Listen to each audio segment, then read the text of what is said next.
እስቲ እሺ በሉኝና ዛሬ ልመርቃችሁ። ሜክራ ለቫናማን ታርዱና ሺባባባ ኢለቫናማን ታርዴና ሜክሪ ለጂኒሚን ታራላባ ሺክራ ባባባ ኤሌቬኔሜን ታራ ምን ይባላል? እኛም ደንግጠናል። የሚያስገርመው እኮ ይሄ አይደለም። እኔ አንዳንድ ቀን በግሌ መሞት ያምረኝና ሆሆ ደሞ ማላውቀው አገር በደስ ስላለ የኛ ጥያቄም እኮ ይሄ ነው። ከእስልምና ውጪ ከሞትን ማናውቀው አገር ብንሄድስ? እስቲ ሙስሊም ላረገን ጌታ ምን ሆናችኋል እናንተ? ከምንበላሽ ቆይተን ከምንበላሽ በጊዜ ብንሄድ። ሁለተኛው ደግሞ ሄደን ደግሞ መግቢያችን መች እናውቀዋለን? መግቢያችን አይታወቅም። ተረዳችሁኛ? መግቢያችን ስለማይታወቅ አላህ ሱብሓነሁ ወተዓላ በእስልምና ከሚሞቱት ያድርገን። አንዳንድ ሰዎች ግን ይሄንን ነገር እየሰሙ ሁላ ኢየሱስ ክርስቶስ ለስቅለት በዓል በሰላም አደረሳችሁ። ግን ስቅለት ማለት ምን ማለት ነው? ስቅለት ለሃቡ የፋሲካ ስጦታ ልሰጣት ነው። የፋሲካው ስጦታ ምን እንደሆነ አብረን የምንመለከት ይሆናል። ነገር ግን የት እንደምንሄድ ሁሉ አናውቅም እኮ። ማላውቀው አገር በደስ ስላለ ይሄንን ሰምቶ ይመስለኛል አንዳንዶቹ ደግሞ እንኳን ቀለሜ ቱፓራራሲ ፓራራራ ሪባባባባባባባባ ሺክራ ለቫናማን ታርዶና ትርጉሙ አይገባችሁም እንጂ ያለችው ነገር እውነቴን ነው። በጣም ታሪኩ በጣም ከባድ ነገር ነው። በቀላሉ ሲፈታ ሶስት አካል አንድ ሰው እንደማለት። ለምሳሌ እስቲ አብራራለን ወንድማችን። ሰላም አለይኩም። ዛሬ ከበድ ያለ ጥያቄ ለሁብ ይጠይቃታለሁ። ይሄ ጥያቄ ለእናንተም ነው። ኮመንት ላይ መልሳችሁን እጠብቃለሁ። ሙሐመድ የተባለ ወንድማችን ሚስቶች አሉት። ፋጢማ፣ ኸዲጃና ዓኢሻ የተባሉ ሚስቶች አሉት። ስንት ሚስቶች አሉት ነው የምንለው? በአካል ሶስት አንድ ሚስት። ልክ ነች አይደል ጀማ? አንድ ሚስት ነው ያለው። ናም መሐመድ አንድ ሚስት ነው ያለው። ሶስት እንዳትላተ። ተው ቀጥታ ራሱ እየገባችሁ አይ በቀን ደግሞ ተው እንጂ። ዝር መስጊድ ሰግጄ በዛው እስከ ጠዋት ቁርአን እቀራለሁ ስል ሸይጣን አቦ በአላህ በቃ ለዛሬ ኧረ በአላህ ኧረ በአላህ ኧረ አላህን ፍራ። ሸይጣን በማስከፋቴ እንደዚህ እየለመነማ ማስከፋቴ ሳቃችንን ስቀን ሳንጨርስ አንድ ወንድማችን ደግሞ በጠና መታመሙን ሰምተናል። አሁን ደግሞ ሞቷል የሚሉ ዜናዎችም በስፋት እየተነገሩ ነው የሚገኙ።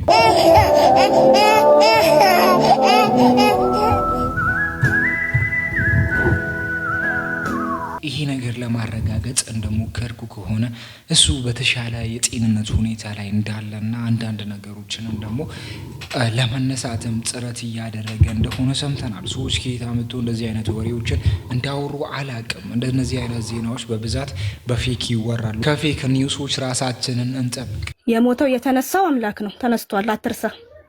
የተነሳው ነው እንጂ የሞተው አምላክ አይደለም። የሞተውም የተነሳው ለሰው ልጅ ከሚያስፈልጋቸው ነገር ውስጥ አንዱ ምንድነው? ጋብቻ ነው። ይህን ነገር ደግሞ አንቺ ረስተሻል፣ አንተም ረስተሃል። ምን አባህን ሳገባህ። ለነገሩ ስለ አንቺ እንመለስበታለን። እንደዚህ አዋርደሽን ባልየው እንጀራ መጋገር ማችል ሴት አታገባም ተብሎ ይኸው ጋግሪ ተብላ አብስትራክት አርጋው ማለት ነው። ሞናሊዛ ነው እቺ ጋር ጆሮዋን ስለዋለች ቦታ አልበቃትም እንጂ እኮ ሙሉ ልስለው ነው። እውነቴን ነው የምልሽ። እኔ በፊት ባንቺ ኮራ ነበር። አረ ሴት ልጅ ስራ አላት ሰው ብሎ ሲጠይቅ እኔ አንድ ነገርን እመልሳለሁ፣ ዶሮ መስራት ከቻለሽ በቂ ነው እላለሁ። አሁን ግን ሼማ ሲያዛችሁ እንጀራ መስራት። ሁለት ጎረምሳ አንድ ቤት ውስጥ ምን ይሰራል? ሰላም አለይኩም ወራህመቱላሂ ወበረካቱ። እንዴት ናችሁ? ሁሉ መልካም አልሐምዱሊላህ። ስራ ትምህርት እንዴት ነው? አካውንታችን ትንሽ ተመቶ ስላለ ሁላችሁም እስቲ አንዴ ላይክ ይደረግ። 1 2 3 ሁላችሁም አንዳችሁም ሳትቀሩ ላይክ ማድረጋችሁን እንዳትረሱ። እንዲህ ስናሸው ይነሳል፣ በስርዓት ይነሳል ከለሩ። አሃ አንቺ ያ እየሰራን እንቁላል ነው እንዴ? ይሄ ጂኤምኦ የሚባለው አገር ገብቷል። እዩት። እንቁላል እኮ ዶሮ የወለደችው እዚህ ሀገር እኮ ነው፣ ከውጭ አልመጣ አይደለም። እንትኖቹ አራቸው አይዶሮቹ ነው እንጂ መሰለኝ አይዶን ነው። ብቻ ጂኤምኦ እንደዚህ ነው። ጀነራል ሞዲፊኬሽን የተደረገባቸው እንስሳትም የሆኑ እጽዋት የሚያመጡት ሳይድ ኢፌክቶቹ እነዚህ ናቸው። ይሄ ነው በቃ። ይሄ ጽድት ይሄ ውስጡ ነው። እንቁላሉ ቦንዳ ነው። ይሄ ብቻ አይደለም። አስገራሚ እንቁላሎችንም እየተመለከትን ነው። ማርያም አረ ምገርም ዶራራት እቺ ታምሮ ማርያም እስኪ ቆይ ሌላ ካለ ከፋ እኔ እንጃ ዶሮዎቹ እኛ ላይ ሙድ መያዝ ጀመሩ ይሆን ሌላ ነገር መጠቀም ይጀምሩ ይሆን ዶሮዎች አልገባንም እኛ እንቁላል እስቲ በእናንተ ሰፈር ምን ይመስላል እስቲ በኮሜንት ስር እየመለሳችሁ ለነገሩ ስንት ብር ገብቷል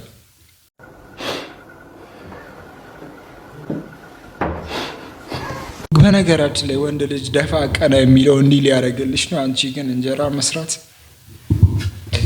አስቸግራችሁኝ ብቻ አድርጉልኝ ሚስቴር ጉዝ ናት የፈለግሽውን ነገር ልግዛልሽ ገንዘብ አለኝ ስላት እንዲህ አለች እሱ ያመራት ልብ ቅርጥ ነው ልብ ቅርጥ ደግሞ ያመራት ይሄ ቪዲዮ ልብ ቅርጡ በጣም ብዙ መሆን አለበት ታብታቡ ብዙ መሆን አለበት አለች እሱ ከየት ላምጣ እሱን ደግሞ ማገኘው ከናንተ ነው ያለ ምንም ክፍያ በነፃ የምታስደስቱኝ ሚስቴን የምታስደስቱልኝ እናንተ ናችሁ ነይ አንቺ ነይ ለምኛቸው ልብስሽ ልበሽና ነይ ልብስ እየለበሰሽ ነው ትንሽ ጠብቋት ትመጣለችና አደራችሁን በሞቴ እርግ ባለፈው እርግብ ግዛልኝ አለች ገዘውላት አልፈለግም ብረት አለቻት እሷ ብሩን ስጠንና እኛ በነፃ እናረግልሃለን ብሩን ስጠንና እኛ በነፃ እናረግልሃለን ላይኳን ነው አይፈል በነፃ እናረጋለን አንተ ብቻ ብሩን ስጠን አንዳንድ ሴቶች ግን ምርጫችሁ እንደነዚህ አይነት ሴቶች ናቸው ለወንድ ልጅ ምርጫ ወላሂ ነገር ግን ረመዳን ከወጣ ከአንድ ወራት በላይ ያስቆጠረ ባለበት ሰዓት ላይ መስጊዱ ሞልቶ የነበረው እንግዳው ሲሄድ እነሱም አብረው ሂደዋል እጅግ በጣም ያስገርማል ብዙዎቹ እያነጋገረ ነው ይሄ ነገር ጾሙ እንደዛ መስጊድ ስሞሉ የነበራችሁ ሰዎች ማለት ነው የት ሄዳችሁ ነው ዛሬ የሆነ መስጊድ ገብቼ ማለት ነው ኡስታዙና እኔ ሙአዚኑ እንኳን ይቃም ብሎ ወደ ቤት ሄደ ማለት ነው ለኡስታዙ ኡስታዝ ሙአዚኑ የት ሄደላችኋለሁ ይቃም ካለ በኋላ ቤት ነው የሚሰግደው ቤት ይሄዳል አሉኝ ማለት ነው ኢቭን ማለት ነው ሼም ይዟቸው ከኡስታዙ ጋር አንተ አሰግድ እየተባባለ እኔ ዱርዬ ነኝ አስቡት አንተ አሰግድ ነው እየተባባልን ማለት ነው እንግዳው ሲመለስ እናንተም ደግሞ ወደ ቤታችሁ የተመለሳችሁ አንዳንድ ሰዎች ረፉና ከወንድ ልጅ ምን እንደሚገርመኝ ታውቃላችሁ የትኛውም ወንድ ልጅ አጭር የተባለ ወንድ ልጅ ማለት ነው ከሴት ጋር ሲቆም ረጅም ነው ወላሂ በጣም ነው የሚገርመኝ እንዴት ይላሉ ይገርመኛል ስታዩት እኮ ከርቀት አጭር ነው በልጧል ምን አለ ትሉ ትችላላችሁ ልክ አጠገብሽ መጥቶ ሲቆም ግን ይበልጥሻል ይሄ እንጃ አላህ የሰጠው የሆነ እንትን ነው ብዬ ነው የማስበው ምንም ማለት ላይሆን ይችላል ግን አስተውሉ የትኛውም ወንድ በሴት ልጅ ቁመት መበለጥ አይፈልግም የትኛውም ወንድ በጣም ኤክስትሪምሊ ሎንግ ምናምን ካልሆነሽ በስተቀር ይበልጣታል እና አስተውሉ የሆነ ብሩክዚቲ መሰለኝ ካልተሳሳትኩኝ ላይክ በእድሜ ከምትበልጥህና በቁመት ከምትበልጥህ እድሜ ምናምን ነገር ነው የሚሉትና this much sensitive እንትን ነው እንዴ እስኪ ኮሜንት ሴክሽን ላይ ኤኒዌይስ ትበልጡናላችሁ አላህ ራሱ ነው ያላቃችሁ እና አንወዳደራችሁ በፍጹም እናንተ እኛ እናንተ እንዲህ ተከባብረን እኮ አብረን መኖር ይችላል አረ ምንም ችግር የለ እኔ ደስ ነው የሚሉኝ እናንተ እኮ በቁመት ብትበልጡ ማለት ነው የሚፈጠረው ነገር የፈጠራችሁን ነው የሚመስላችሁ እናንተ በራሳችሁ እጅ የፈጠራችሁ ስለይወስ በቁመት ሴት ልጅ ወንድ በፍጹም እኛ እዚህ እንስቃለን በድጋሚ ደግሞ አክሱም ውስጥ እየሆነ ያለው ነገር እጅግ በጣም የሚያስገርም ነው ቁርአን እንደዚህ ሲሆን እኔ ምን ብዬ እንደማወራዳችሁ አላውቅም በአክሱም ከተማ አሁንም አስነዋሪ ድርጊቶች እንደቀጠሉ ይገኛሉ ሙስሊም የሆናችሁ በሙሉ ይሄ ሁላችንም የሚመለከተን ጉዳይ ነው እስከ መጨረሻው ኮፒ ሊንክ እያደረጋችሁ አብራችን ቆዩ የከተማው አማጽያን በሚያሳፍር ሁኔታ መስጊድ ሰብረው በመግባት በርካታ ቁርአኖችን ቀደዋል ወንድሞቻችንን እዛ ያሉትን ደብድበዋል ከ10 በላይ ወንድሞቻችን ታስረዋል በከተማው ላይ ህግ የለም ፈላጭ ቆራጩ በዚህ ሰዓት በዝቷል የተቀደሰች የሰለጠነች የተባለችዋ ከተማ በኋላ ቀር አስተሳሰብ ባላቸው ሰዎች ኋላ ቀርነቷን በይሳት እያረጋገጠች ትገኛለች ሁላችሁም ልትገነዘቡት የሚገባው ግን የራስን እምነት ያከበረ የሌሎችን እምነት ያከብራል የራሱ እምነት እንዲነካበት የማይፈልግ የሌሎችን እምነት አይነካም ወኢስላማ ይህ ቪዲዮ ለሚመለከተው አካል ሁሉ ሙስሊሞች አድርሱ ለተኛው መጅሊስ በደንብ እንዲነሳ ዘንድ በደንብ ሼር ኮፒ ሊንክ ሪፖስት እያደረጋችሁ አዳርሱ በዚህ ጉዳይ ላይ መጅሊስ ፑሽ አድርጎ መንግስትን የማያዳግም እርምጃ ካልተወሰደ በስተቀር በተደጋጋሚ የምንመለከተው ነገር ነው እኛ ከዚህ ጫው ምንም አይነት ነገሮችን እየለወጥን የኢትዮጵያን ግማሽ ከ60 ሚሊዮን በላይ የሚመዝን ህዝብ እንዴት በእንደዚህ አይነት ሁኔታ እንደሚጮከም ብቻ አይገባኝም በነገራችን ላይ መለስ ባለ ሰዓት ግን አንድ ነገር ተናግሮ ነበር የቀድሞ ጠቅላይ ሚኒስትር አቶ መለስ ዜናዊ በአንድ ወቅት አንድ ጋዜጠኛ አዲስ አበባ ውስጥ ከሚገባ በላይ መስጊዶችን በየመንደሩ እየተሰሩ ናቸው ይሄ ነገር ወዴት እየሄደ ነው ብሎ ጠየቀው የአቶ መለስ መልስ መሬት እኮ የሙስሊሞች ናት። የትም ቦታ ሆነው ተሰባስበው ይሰግዳሉ። አሁን እዚሁ እኛ ያለንበት ቢሮ የሶላት ሰዓት ከደረሰ ተሰባስበው እዚህም ይሰግዳሉ። ምክንያቱም ከውሃ ውጭ ሌላ የሚያስፈልጋቸው ነገር ያለ አይመስለኝም። ለምን ጸሎት አደረጉ ከሆነ ሌላ ጥያቄ ነው ብሎ መልሶለታል። ስለዚህ ሙስሊሞች ተሰባስበው ለመስገድ ከማንም ፈቃድ አይጠይቁም፣ ሊጠይቁም አይገባም። በሰሞኑ ኢትዮጵያ ውስጥ ሙስሊም ወንድሞቻችን ላይ እየተፈጸመ ያለው ግድያም ሆነ አግባብ የሌለው ስርዓት የሌለው መስጊዶችን የማፍረስ ዘመቻ አጥብቄ ይቃወማለሁ። ለሞቱት ወንድሞቻችን ፈጣሪ ነፍሳቸውን ይማርልን፣ አላህ ይርሐማቸው ለማለት ወዳለሁ። አይዟችሁ፣ ይሄንንም ጊዜ ያልፋል፣ የማያልፍ የለም። አንዳንድ የተማሩ ሰዎች እንደዚህ ነው የሚያስቡት። እጅግ በጣም በሚያስገርም መልኩ ደግሞ መለስም ከነሱ ውስጥ እንደወጣ ነው ሁላችንም የምናውቀው። አሁን ይሄንን አገዛዝ ለመገልበጥ የማይፈለቅሉት ድንጋይ በዛ ነገር ግን ሙስሊሞችን ነው እየተጠቀሙ ያሉት። ሙስሊሞች ሴንሲቲቭ ስለሆኑ እነሱ ላላቸው እምነት እጅግ በጣም ጠንካራ ስለሆኑ በእነሱ መንገድ ሂደን ሀገሪቷን አሸበረን ወደ ስልጣን እንመለሳለን የሚል አስተሳሰብን የያዘ አንድ ቡድን ይሄንን ነገር እያደረገ ነው። መንግስት በዚህ በማያዳግም እርምጃ እንደሚወስድበት ተስፋ እናደርግ። ሲቀጥል ደግሞ እህታችን በቀጥታ ወደ ክርስትና የምትገባበትን ነገሮችን እያሳየችን ነው የምትገኘው። ለሀቡ የፋሲካ ስጦታ ልሰጣት ነው። እስኪ ሪአክሽኗን አብረን እናያለን። ሀቡዬ፣ ሀቡ የት ነሽ? ስጦታ ልሰጥሽ ነበር። ወይራኒ አረኝ ፈጣሪ ኡፍ እግዚአብሔር ወደድሽ? በጣም ይሄ ላንቺ ነው አይነት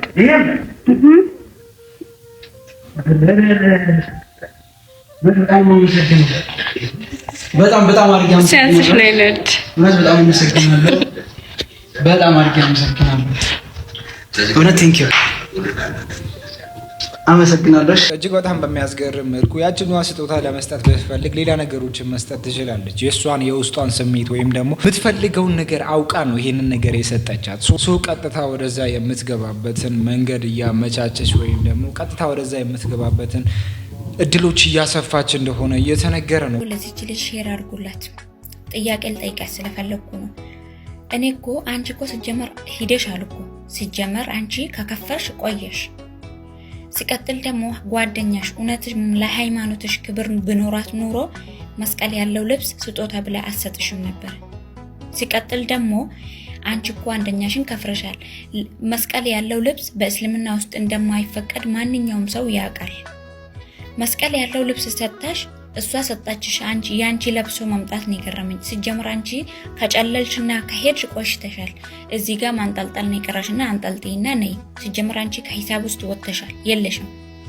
ማሽቃበስ ስትወጂ እንኳን አደረሳችሁ ኢየሱስ ክርስቶስ እንዲሆነ ኢየሱስ ክርስቶስ ምን ሲጀምር ቃላቶችሽ እኮ እንዳለ በቃ ሄዷል እኮ ወጥተሻል እኮ። እስልምና ውስጥ ኖርሽም አልኖርሽም ምንም የምጨምርም የምቀንሽም ነገር የለም። ግን በሃይማኖት አትጫወች። ጭራሽ እኮ ይሄ ልብስ ለብሼ እንኳን አደረሳችሁ ስላልኩኝ ቲክቶኬን አቃጠሉብኝ። ሰው በህመም ምናምን ይሰቃያል፣ እኔ ግን በአካውንቴ ነው እንዴ። ምን እንድሎሽ ፈልገሽ ነበር? መስቀል ያለው ልብስ ለብሰሽ ለስሙ ሙስሊም ነን ትያለሽ። ያንቺ ሳይሆን የጓደኛሽ ማሽቃበጥ ሙስሊም እንደሆንሽ እያወቀች መስጠት። እውነትም ለሃይማኖት ክብር ብኖራት ኑሮ እንደዛ ታረግም ነበር። ብዙዎቹ እንደዚህ ብለው እንግዲህ እየነገሯት ነው። እጅግ በጣም በሚያስገርም መልኩ ክርስቲያኖች ናቸው እንደዚህ እያወሩ ያሉት። እንኳን ለኢየሱስ ክርስቶስ ለስቅለት በዓል በሰላም አደረሳችሁ። ግን ስቅለት ማለት ምን ማለት ነው? ስቅለት የፍቅር ከፍተኛ ምልክት ነው። ክርስቶስ ለኛ ራሱ ሰጥቶ ህይወትን አመጣልን። ይህ ፍቅር ዛሬም ያድናል፣ ያጸናል፣ ተስፋም ይሰጣል። ኢሳይያስ ምዕራፍ 53 ቁጥር 5 ላይ ምን ይላል መሰላችሁ? እርሱ በደላችንን ተቀጥቶ ኃጢአታችንን ተቀጥቶ ሰላምን ቅጣታችንን በእርሱ ላይ ነበር፣ በቁስሉ እኛ ተፈወስን ይላል። ይህን ቪዲዮ ሸር ኮፕሊንግ እስልምና ውስጥ ከ20 ዓመት በላይ የኖረች እህታችን እንግዲህ እንደዚህ እየተረገበች እንደዚህ ምንነቱን እያወራች ስለ ቁርአን አንድ ነገር ቢጠየቁ የማያውቁ ልጆች አሁን እንግዲህ ወደ ክርስትና ገብቶ እንደዚህ ማውራት ጀምሯል። ቀጥተኛው መንገድ አላህ Subhanahu Wa Ta'ala ይምራሽ እንላለን። እነሱ ደግሞ ይሄንን ነገር ከተመለከቱ በኋላ እንኳን ቀለሜ ይሰበር ክንዴ ላንቱ ማለት ነው የኔ ሙራዴ።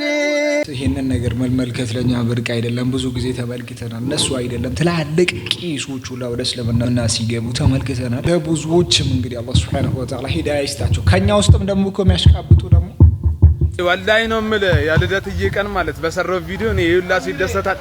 ወይኔ አባት ኖርማል ነው ግን እኮ የክርስቲያን ነው። ኧረ ወላሂ አያሳስቡ። እሺ ነበር በጣም ነው የምወድሽ። ለከኛ ጋር ይይ ለከኛ ጋር በጣም ነው የምንወድሽ አባት። አመሰግናለሁ። ወላሂ አስተሳሰብ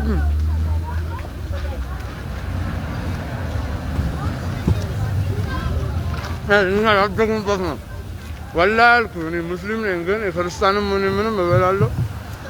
የማሽቃበጥን ጥግ በእናንተ እየተመለከትኩ ነው። ምን አይነት ማሽቃበጥ እንደሆነ ብቻ አይገባኝም። መወደድ ከሆነ በእንደዚህ አይነት መንገድ መወደድ አትችልም። የሆነ ነገሮችን ክሪት አድርገህ ሰርተህ ካልሆነ በስተቀር በዚህ መወደድ አትችልም። ምክንያቱም ደግሞ የሆነ ቀን ይሄ ሙድ ሊያበቃበት ስለሚችል ኢስላም ማካቼቭ ከተዘረፈ በኋላ የሰጠው ምላሽ የእምነቱን ጥንካሬ ያሳየ ነው እየተባለለት ይገኛል። እስኪ እሱን ጨዋታ ላጫውታችሁ እናንተ ማሻአላህ ብቻ በወዲን ከወደዳችሁት ማለት ነው። ኢስላም ማካቼቭ ወደ ጣሊያን እንግዲህ ፋፍሽ ሊዝናና ለሆነ ኬዝ ብቻ ለራሱ ሀጃ ሄዶ ነበር ማለት ነው። ታዲያ እዛ በነበረው ቆይታ ላይ የጣሊያን በልበሎች እንግዲህ ሸዋሻ ሰርተውት ወይም ደግሞ ዘርፈውታል። ታዲያ ከዘረፉት በኋላ ደግሞ እሱ ቼክ ሲያደርግ የቀረው ነገር ያልተዘረፈው ነገር መስገጃው ነበረ ማለት ነው። መስገጃውና ፓስፖርቱ ቀርቶ ነበር። ኢስላም ማካቼቭ ከዛ በኋላ ኢንስታግራም ገጹ ላይ ያጋራው ነገር ምን ይላል መሰላችሁ? ምንም ነገር ሁሉም ነገር ሰላም ነው፣ ምንም መደናገጥ መረበሻ አያስፈልግም፣ ዋናው ነገር መስገጃ የነበረ መስገጃ ተርፏል ሲል እንግዲህ ከአላህ ጋር ከእምነቱ ጋር ያለውን ነገር የኢማኑ ጥንካሬ ያሳየበትን አስተያየት ምን ላይ ሰጥቷል ነው የተባለው። እንግዲህ መስገጃሽ ላይ ታገሽ ይላል አለ መሐመድ አወል ሳላን የተዚህ ያለኝ እሱ ነው የመስገጃው ከአላህ ጋር ያለውን ኢንቴግሬሽን የሚያሳይና ትልቁ ነገር ስለሆነ እንግዲህ ከሱ ጋር አያይዞ ይህንን መልስ መልሶ ነበረ። ባይሆን ኢስላም ማካቼቭ ከተሰረቁበት ነገሮች መካከል በአንድ ነገር ማዘኑና ቢመለስለት ደስ እንደሚለው ተናግሯል። ይህ ምንድነው? የፒኤስጂ ዊንገር አወቃችሁታ ካቫራ ሙሉ ስሙ ስለሚከብደኝ ነው። ካቫራን አውቃችሁታል በቀደም ሊቨርፑል ላይ እሱ ማለት ነውና እሱ የሰጠው ጫማ ነበር። እሱ የጮተበት ጫማ የፈረመበት እንደ ጊፍት የሰጠው ጫማ ነበር። እሱን ጫማ ወስደውበታል። ታዲያ ለሌቦቹ እንግዲህ ብትችሉ እሱን ብትመልሱልኝ፣ ኳስ የማትወዱ ከሆነ እሱን ብትመልሱልኝ ደስ ይለኛል ሲል በሱ ብቻ በተወሰነ መልኩ ማዘኑን ገልጿል። እኔ እኮ ስልኩ አይደለም ፋይሉ ነው የሚያሳዝነኝ ምናምን ነገር ላልና ጀለስ ግን ንብረቶቹን ተዘርፎ ምናምን ነገር በቃ እኔ ምንም ነገር አላሳዘነኝም። ያው ኳሱ የኳስ ጫማ ቢመጣ መጣ ነው እሱ ነው በተወሰነ መልኩ። ከዛ ውጭ ግን ዋናው ነገር መስገጃ ይተርፋለች። እሱ ነገር መትረፉ ትልቁ ማተር የሚያደርገው ነገር ነው ሲል ተናግሯል። እንግዲህ ኢስላም ማካቼቭ እንደምታውቁት ደብል ቻምፕ ነው። የዌልተር ዌት እና የላይት ዌት ቻምፒዮን በመሆን ታሪካዊ ስፖርተኛ ኤፍሲ ፋይተር ነው። ሌቦቹ ራሱ እሱ መድፈራቸውን በጣም በቃ ማለት አስገርሞኛል። እንዴ አላወቁትም ነው ምናምን ትላለህ። እኔ ቤት ውስጥ ምናምን ምድር ሆቴል ውስጥ ምናምን ነገር ነው እንጂ የሚሆነው ዳይሬክትሊ እንደማይሆን ተስፋ አደርጋለሁኝ። ለማንኛውም የጣሊያኖችን ችግር ምንድነው መፍትሄ የምናውቀው እኛ ኢትዮጵያውያን ትላለህ የአድዋን ስታስታውሰው ማለት ነው። ለማንኛውም ኢስላም ማካቼቭ የሰጠው አስተያየት እጅግ በጣም ከአላህ ጋር ያለውን ኢንተግሬሽን ወይም ደግሞ ከእምነቱ ጋር ያለውን ጥንካሬ ያሳየበትና ለመስገጃው ያለውን ቦታ የገለጸበት ነው ተብሏል። ይህን ነገር በጣም ስለወደድኩት ወደ እናንተ አመጣሁኝ። ለማንኛውም ለኸይር ነው ትላለህ። ሰላም አለይኩም ወሰላም። ኢስላም ማካቼቭ እንዴት እንደተሰረቀ ብቻ እኛም ገርሞን ደንግጠን ነበር። እኛም ደንግጠን ነበር። መስቀል ላይ አምላክ ሞቷል። ቃል ስጋ ሆኖ በመስቀል ላይ ሞቷል። ለአንቺ አምላክ ሞቶልሻል? በደንብ አምላክ ይሞታል? በፍቃዱ ሞቷል እንጂ አይሞትም። አምላክ ተነስቶ አሁን ሕያው ሆኗል። አልሞተም፣ ተነስቷል። አልጠየቅኩም። አምላክ ለአንድ ሰከንድ ይሞታል? አምላክ ለአንድ ሰከንድ ይሞታል? አይሞትም። የሞተው አምላክ ነው። የሞተው የተነሳው አምላክ ነው። ተነስቷል፣ አትርሳ። የተነሳው ነው እንጂ የሞተው አምላክ አይደለም። የሞተውም የተነሳውም አምላክ ነው። በአብ ቀኝ ያለው አምላክ ይሞታል? አይሞትም፣ አልሞተም። ስለዚህ ኢየሱስ አልሞተም ማለት ነው። ሞቶ ነበር እንጂ አሁን አልሞተም አለ።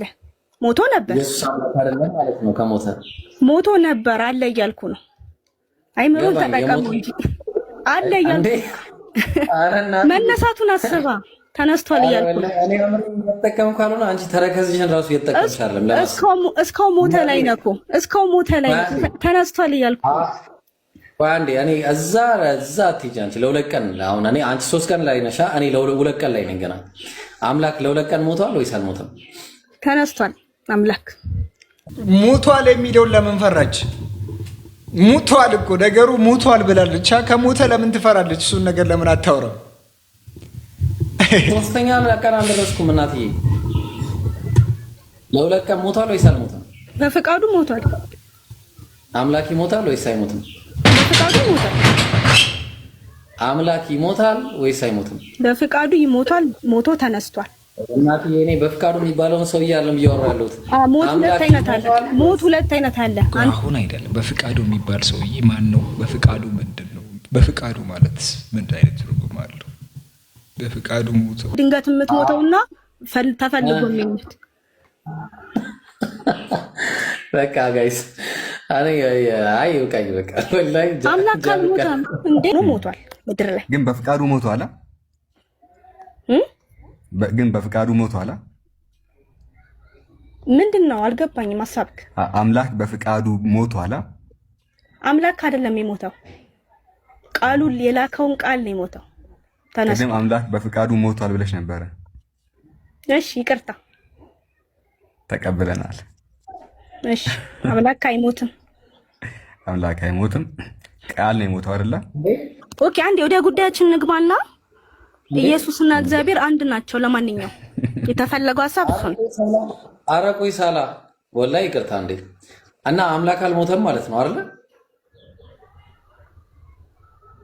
አይደል ቃሉን ልኮ ስጋ ሆኖ ስጋ ሞቷል አልጠየቁም አምላክ አልሞተማ ሞቷል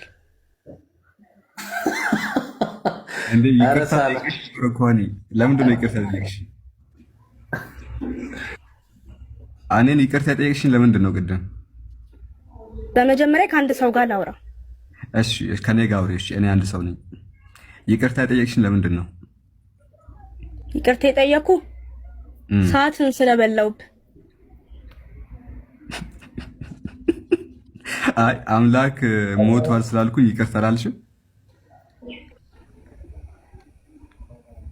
አሁን ሐሳቡ ምንድን ነው ተፈለገው አምላክ ሞቷል ስላልኩኝ ይቅርታ አለችኝ አንተ ጋር ደግሞ አምላክ ሞቷል ትላለች አልገባችሁ በእናትህ ይሄ ነገር በሆነ ህግ ይመጣል ለምሳሌ ዴሪቬቲቭ የሚባልን ተመራችሁ 12ኛ ክፍል ያላችሁ ተማሪዎች ይገባችኋል ብዬ አስባለሁ ዴሪቬቲቭ ላይ ከመጣችሁ የሆነ ነገር ዴሪቬት ስናደርገው ተመልሶ ወደ በፊቱ ስለሚመጣ 3ም 2ም አንድ ነው የሚባለው ለዛ ነው ቢሞትም ባይሞትም ዴሪቬት አንተ በረንዳ ራስ አንተ ሞላላ አንድ ሰው ገብቶታል የሚባለው አንድ ህፃን ልጅንና ከ70 ዓመት ሽማግሌ በላይ የሆኑ ሰዎችን ማስረዳት ሲችል ነው በዛ ጉዳይ ላይ ለ2ም 5ም 10ም ሆኖ ቢመጡ በዛ ነገር ላይ እናንተን ከገባችሁ ህፃናትና ሽማግሌዎችን ማስረዳት ከቻላችሁ ያ ነገር በስነስርዓት ገብቷቸዋል ማለት ነው ይሄንን ነገር እነሱ አይደለም እውቀት ያላቸው ሰዎች ራሱ ለማስረዳት በጣም ይቸገራሉ እና 3ም አንድ ነው 2ም 3 ሁሱ የሚባል ወገናችን እኔ በቃ ሁሌ ጥላቻ ስለ ክርስትና ጥላቻ የሚናገራቸው ንግግሮች እኔ ከየት እንደወጣ ራሱ በጣም ነው የሚገርመኝ የሱን ንግግር ቀጥዬ እለቅላችኋለሁ ግን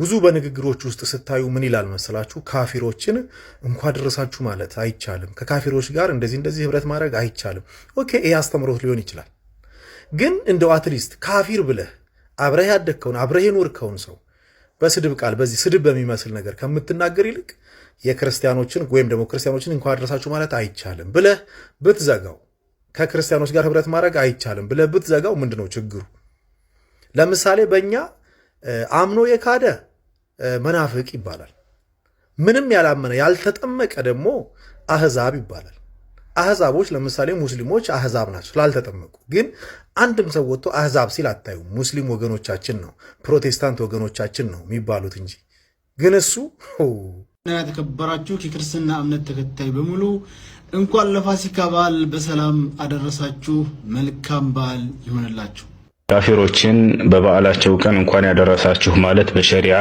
እንደ ቀላል ስህተት አይደለም እንደሌላው ኃጢአት አይደለም እንደ ዝሙት እንደምናምን አይደለም መሰረታዊ የሃይማኖታዊ ስህተት ነው ከሃዲያኖችን የበዓላቸው ቀን እንኳን ያደረሳችሁ ማለት ከአላህ ውጭ ያሉ ጣዖቶችን በማምለካችሁ እንኳን ደስ ያላችሁ ብሎ ደስታውን የመግለጽ ያክል ነው ብለዋል። የካህዲያኖችን የበዓላቸው ቀን እንኳን ያደረሳችሁ ማለት አሉ ሌላ ቦታ ላይ ዝሙት ከመስራት ሰው ከመግደል በአጠቃላይ ታላላቅ ወንጀሎችን እነዚህን ከመፈጸም ሁሉ የከበደ ኃጢአት ነው ብለዋል። ስለዚህ ጥንቃቄ አድርጉ። እንዲሁም ደግሞ በዓሎቻቸውን አስመልክተው በሚሰሯቸው ተግባራቶች ላይ ማገዝ ፈጽሞ አይቻልም።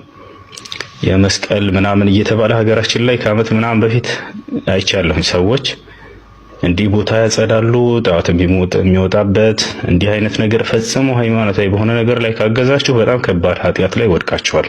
ነገር ግን አስተምሮቱ ምን እንደሚረስተዋሉ አንተ በልተህ አድረህ ጎረቤት ምንም ሳይበላ ካደረ በጣም እጅግ በጣም ከባድ ቅጣት ለኛ እንደሆነ ይሄንን ነገርም ልታውቁ ይገባል። በህግነት ስለ ዓለም ምን እንደሆነ ያስተማረ ዲን ነው። ደግነቱ ግን ሃይማኖታችሁ ላይ በማገዝ ሳይሆን በዚህ በምድር ላይ በምንኖረው ህይወት ላይ ነው የምንተጋገዘው እንጂ ሃይማኖት ንክኪ የሆኑ ነገሮች ላይ ዘው እናንተም በእንትናችሁ እኛም በእንትናችን ቁል ያ አዩሀል ካፊሩን ላ አዕቡዱ ማ ተዕቡዱን ወላ አንቱም ዓቢዱነ ማ አዕቡዱ ወላ አና ዓቢዱ ማ ዓበድቱም ወላ አንቱም ለኩም ዲኑኩም ወሊየ ዲን ስለሆነ ማለት ዛሬ ስናችሁ ፕሮግራም በዚህ በቀጣይ ቪዲዮ እስከምን አኔ አንሱዳ አቲ ኤኒ ኮሜንት ጀለቲ በረሱ ያከ እንደገኒ ይሁሉ ላይክ በግባረ ከይትረስ ይሁን